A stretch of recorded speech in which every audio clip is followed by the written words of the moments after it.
total budget. That includes everything. That includes state funds through the general revenue and federal funds. And we get about 40% roughly of our budget is federal funds. That's our problem. The general revenue, 106.6 billion. So this is a breakdown of the big areas of what they spent this year. Public education, 41.2 billion. The big thing on that is that they ultimately settled on a $1.5 billion increase. They argued over that. The Senate wanted much more, but they settled on $1.5 billion increase.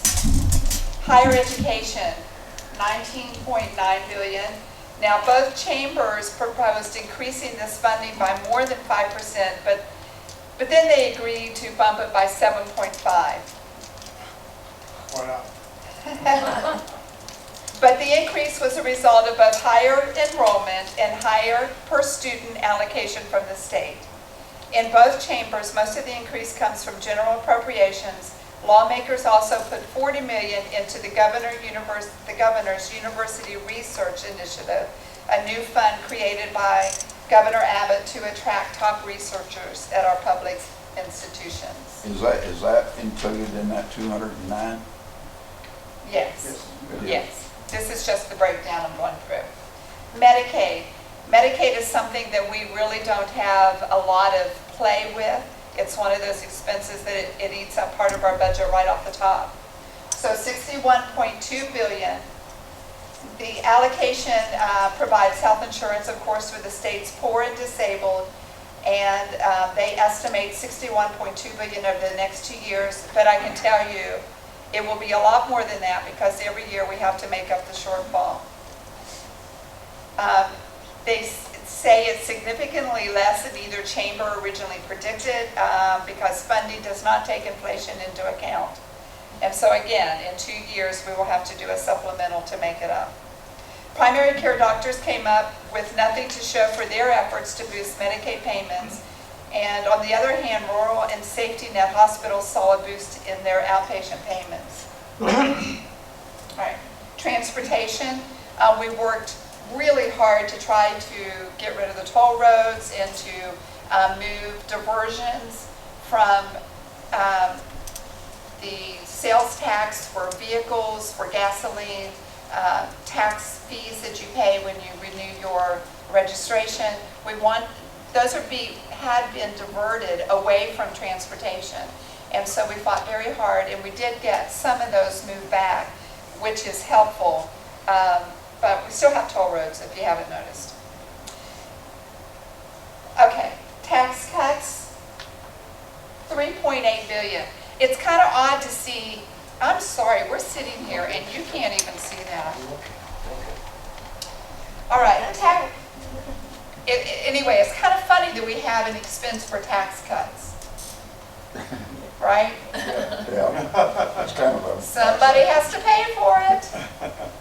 So you're paying for the tax cuts. Part of that is the property tax. Part of it is the 25% reduction of the margins tax. So they're bringing in less revenue and you're paying out more. That's a bargain. Border security, $800 million. Dale, I'm not going to spend a lot of time on that. Dale will be covering that. There's a lot of good things in this 800 million that they're spending on. They're increasing the DPS and it'll be permanent on the border. They're adding a 20-man anti-corruption group there in the Rangers. Is that right, or is that DPS? Oh, fine. I don't have to do my presentation. Yes, ma'am. That's correct. Regardless, ignore him. Thanks. I lost my train of thought. There are good things in the bill. There really are good things in the bill. But really, the way I look at it, we're paying $800 billion to continue to participate in catch and release. That's my opinion. We'll see what Dale has to say. Emerging Technology Fund, they did say that they were going to eliminate that, and as you can see, they are at least not funding it. Texas Racing Commission, it was a boondoggle if I ever saw one. But it's costing us an additional $16.7 million. They did decide to approve a new form of gambling technology at the racetracks. Critics argued the technology was akin to slot machines, but even though the commissioner doesn't receive any taxpayer dollars, its entire budget comes through licensing and fees paid by the racetrack, so that money still flows through the legislature. Does anyone know who in our legislature makes a lot of money and owns a lot of racetracks? Joe Strauss. You guys get an A. Slot machine Joe.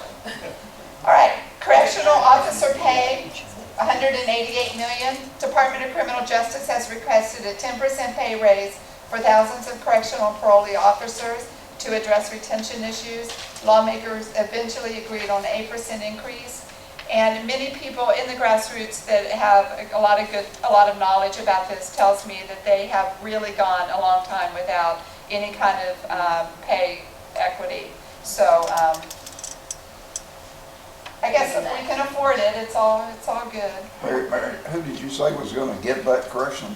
The actual on-site security folks or somebody else? You mentioned it, I just didn't catch it, I'm sorry. For which, on the correctional Yes, on the pay? correctional. It's supposed to be for the correctional officers themselves, those that work in the prisons and the jails and that sort of thing, parolee officers, parole Okay. officers. Did you say something about the ones checking the parolees and all that? Are they gonna be increased? Oh, the number of people, no. It's my No. understanding they're just going to get a pay raise. Okay, thank you. Sorry. No, that's okay. Film incentives.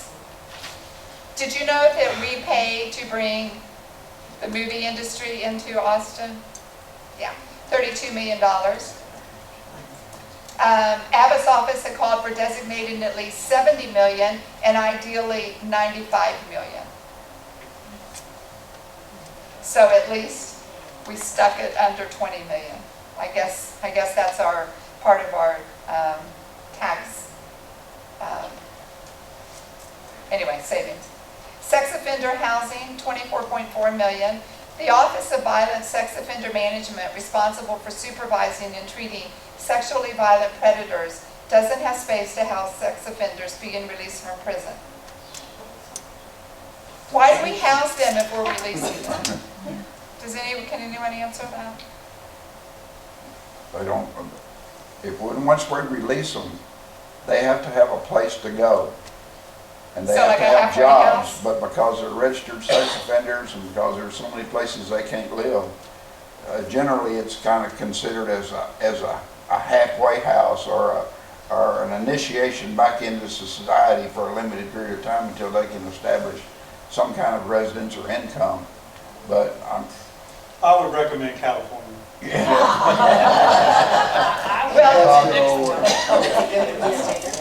Well, many of them have already come from Mexico, so they won't take them back. This program is going to add 100 new beds for these folks. Mental health, you may have heard the governor asked for this for his emergency priority legislation, $3.6 billion, and most of this is supposed to go to a lot of the veterans in Texas, but the money will also be increasing the number of residential treatment slots for kids at risk of being turned over to the state by their parents, decreasing wait lists for adult mental health services. All right, so that's most of what our budget is covering. They did keep it below the population and inflation rates. And they did not spend all of they left about $6 billion in the rainy day fund. However, our comptroller came out just a couple of days after the session ended and gave a letter to the governor, to the speaker, and to the lieutenant governor, and told them that Texas is going to have to pay about $9 billion over the next 2 years because it's going to cost us money for the less revenue coming in on the margins tax. And then there was a lawsuit, and the one that he was talking about was the UAC theaters. It's all part of the way they look at how what is actual property and what's, how did they describe that? That was like touchy-feely property, and so movies come under touchy-feely property, so they shouldn't have to pay as much tax. But regardless, it's about a $6 billion judgment that the court has given against Texas, and we're going to have to pay that. So I guess it's a good thing we didn't spend all of our money. I guess that's type 2. Type 2. Very good. She listens. All right.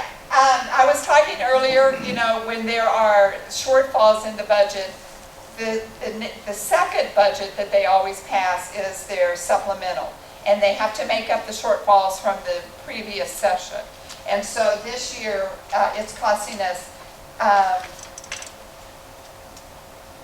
that's the wrong one. No, you're right. I have the wrong one. $564.6 million from state funds and federal funds. And that's picking up retired teachers, Medicaid, and border security.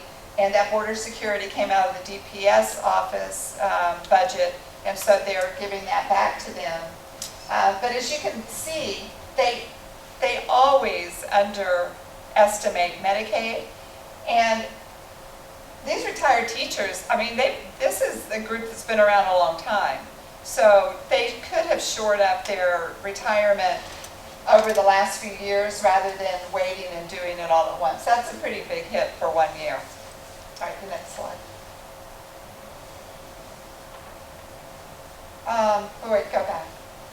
One thing that I want to mention before we move on to that is that our state budget, although it doesn't have a line item when they're doing their analysis, it also includes $500,000. Is it 1,000? $500,000 for us to subsidize the Texas Almanac. I don't know how many of you are familiar with that. It's always been run on private dollars and donations before, but now your tax dollars are going to pay for that. One good thing I will say, though, is while it was being run by private industry, they were having it printed in China. And now that the taxpayers have taken over, it's a requirement. It will be printed now in Texas. But still, that's money that, it's the same thing as the Alamo. You know, the Alamo was always run by private donations and monies from their gift shops. But the state has taken over it, and they've taken it away from the Daughters of the Republic of Texas, who have run it for nearly 100 years. But they've taken it away from them, and they brought it under the overseeing of the legislature and the land office. And now, what used to be a money-making entity for Texas is now going to start costing the taxpayers, because now we're going to be paying all of the salaries and running the gift shop and the upkeep and everything else. What was their rationale? Did they have any? They claim that the DRT was not managing it well, because they had been battling with the Historical Society about the roof. And the issue is that the Historical Society would not allow them to put the air conditioner down on the grounds because it wasn't right ambiance for the Alamo. And so they had it up on the roof, which is the only place the Historical Society would allow. Well, that caused the roof to leak.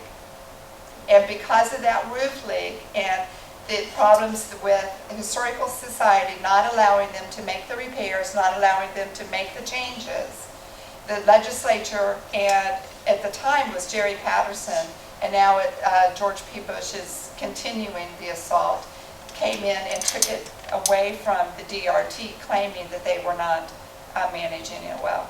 Aren't they threatening to turn that over to the UN to make that a... They do want to, they don't see it the way that we do. They think it's a good thing to turn the Alamo over to the UN. They say they're not turning it over to the UN. what they're going to do is they're going to have a designated World Heritage Site, And that's the which is same. run by the UN. And then the UN will have control over several blocks around the Alamo. That's right. How do you stop that? I see another Alamo There coming. you go. I still think we should see it from The the red herring was the You know, root. I think a lot of people don't realize it, and I don't think a lot of people realize either the heritage thing, they think that it's a big tourist thing, it's going to draw people in. People come from all over the world to see the Alamo now. You know, the UN declaring it a heritage site is not going to make any difference. And it's also detrimental to Texas that you take that away from the DRT, because the ancestors of those that were at the Alamo gave that to the DRT to run. The veterans and those families from the Alamo gave it to the DRT. And they've taken it away. And they're claiming that they mismanaged it and that they couldn't keep the money straight. No, and it didn't have anything to do with the root. No. And the government can always do it better, right? Yeah. Of course. So when did this They've not happen? done a thing, and they've had control of it for over a year, and they still haven't fixed the roof. Over a year ago. Yeah. That was So a red herring. Just to Yeah. get control of it so they But can Jerry, let me tell you, a lot of people have a lot of, you know, they like Jerry Patterson because of the CHL, but Jerry Patterson started this. He was the one that started it, and it's continuing. So, I think we, you know, a public campaign, that's really the best way to go at it. Get the fourth graders. Oh, that's awesome. Fourth and seventh graders. That's awesome. Yes, they could do that while they learn to write. Exactly, write those letters. Yeah. All right, tax reform. I'm just going to just mention four that you're going to see probably if the governor signs them. You will see on the ballot in November because they're constitutional amendments. The first one is providing the exemption for ad valorem taxation of 100% for disabled veterans to continue that to their spouse. SB 1760 requires all local taxing districts that wish to exceed the executive tax rate over the previous year to have a vote of at least 60% of the governing body in support of the tax increase. And that's one of the reasons why it's real important to start getting all of these different kinds of bond issues and elections in on the same day, the same time period, because it's important that we get these numbers of voters up, that they can't continue to raise taxes without a significant number of people voting for it. All right, the next one, HB 992. This was a Dennis Bonin bill, constitutional amendment to raise homestead exemption from $15,000 to $25,000. And we'll talk just a couple more minutes, in a couple minutes about that. SJR 5 from Robert Nichols, dedicating a portion of the revenue derived from the state sales tax and use tax imposed on the sale, use, rental of a motor car to the state highway fund. And so they did do some good things about ending some of the diversions, but these are some bills that you may find on your ballot as far as a constitutional amendment.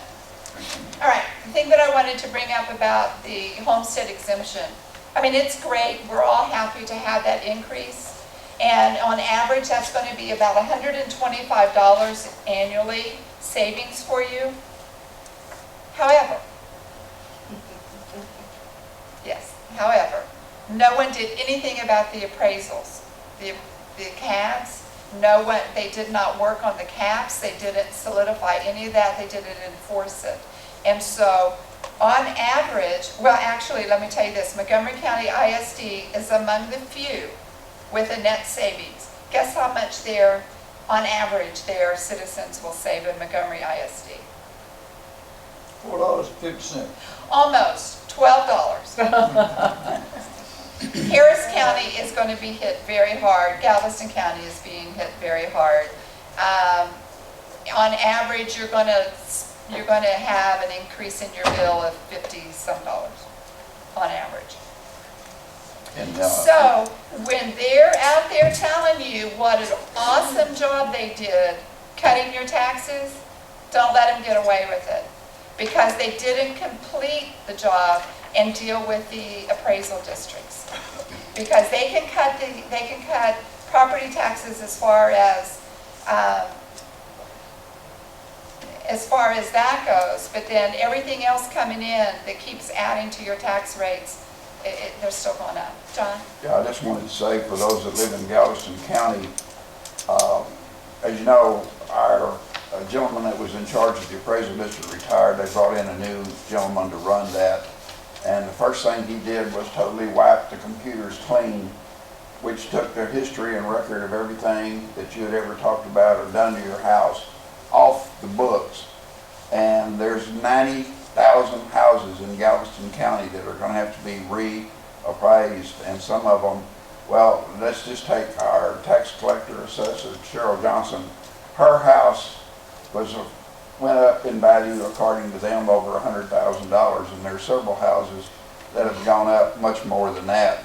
Now, this whole thing is a giant farce, and since the age of this crowd is very close to mine, a lot of you are not protesting your taxes because your taxes are frozen.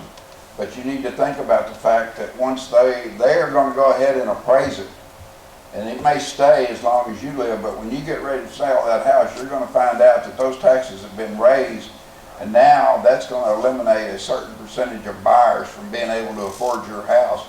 And it's the same thing we've talked about in the tea parties for the last 8 or 9 years.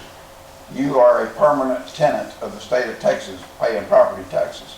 And if you do not protest your tax increase this time because you're frozen, you're making a mistake that could cost you dearly in the years to come, or at least your heirs. Right. And that was one thing, and I meant to add it to my list, and I don't know the number, but there is a bill that has been sent to the governor that's supposedly going to start eliminating the death tax here in Texas. So if you have any interest in that, I can help you look that up. I have a question. I know that you have HB 992 up there for the homestead exemption, but wasn't the debate in the legislature between the House and the Senate where the House took the micro sales tax cut as tax relief and the Senate took the property tax, raising the exemption as tax relief? And somehow at the end, the Senate, Dan Patrick, gave a tax-cutting victory to Joe Strauss by putting that on his bill? Exactly right. Okay. Thank you for bringing that up. There was a lot of Texas two-step, and we normally see it benefiting the Senate is the way it's worked in the past. But during this session, a lot of the victories came back to the House, and I think that has everything to do with being able to claim that Joe Strauss is indeed the conservative that everyone has told you he is.